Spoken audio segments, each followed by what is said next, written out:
வணக்கம். இப்போ நம்ம புதுசாக இட்லி மாவு ஊற போகிறவங்களுக்கு ஒரு டிப்ஸு சொல்கிறேன். இது 3/4 படி, அதாவது 3/4 படி. எப்படின்னா உங்களுக்கு உலக்கையை காமிக்கிறீங்க பாருங்கள். இதுதான் அந்த காப்படி. இது மாமியாருக்கு அம்மா வச்சுருந்தது அந்த காலத்து பொருள். அதனால் ஒரு ராசிக்காண்டி நானும் வச்சுருக்கேன். இது 3/4 படி.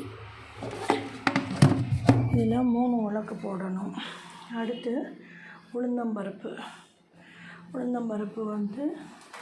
இந்த உளுந்தம்பருப்பை நான் என்ன பண்ணியிருக்கேன்னா, இந்த காப்படிக்கு 1, அப்போ 3 காப்படி போட்டோன்னா அப்போ 3 தடவை போடணும். 3 தடவை போட்டிங்கன்னா 3 தடவை போட்டு அடுத்து என்ன பண்ணணும்னா, அதை நல்லா கழுவிட்டு வாஷ் பண்ணிவிட்டு அதை நம்ம ஃப்ரிட்ஜுக்குள்ளே வச்சிடணும். பாருங்கள், அப்படி ஒரு பாக்ஸில் நல்ல கண்டெய்னரோ இல்லை சில்வர் பாத்திரமோ எதுனாலும் ஓகே, அதில் போட்டு நீங்கள் நல்லா ஊற வச்சு 5 மணி நேரம் ஊற வைங்க. இப்போ நான் என்னென்னா டியூட்டிக்கு போகிறேன். அதனால் சாயந்தரமாக அதை மாவாட்டி கரைச்சி மேக்ஸிமம் நான் சில்வர் பாத்திரத்தில் தான் வைப்பேன்.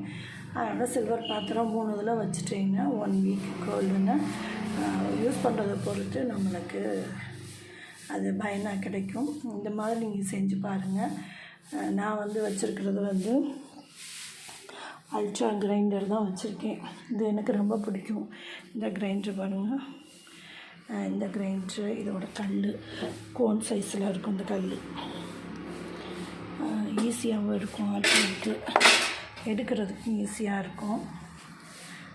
நம்ம பாக்ஸ், ஏன்னா இதோட மூடி இப்படி தான் இருக்கும். ஈஸியாக நம்ம எடுக்கிற மாதிரி இருக்கும்.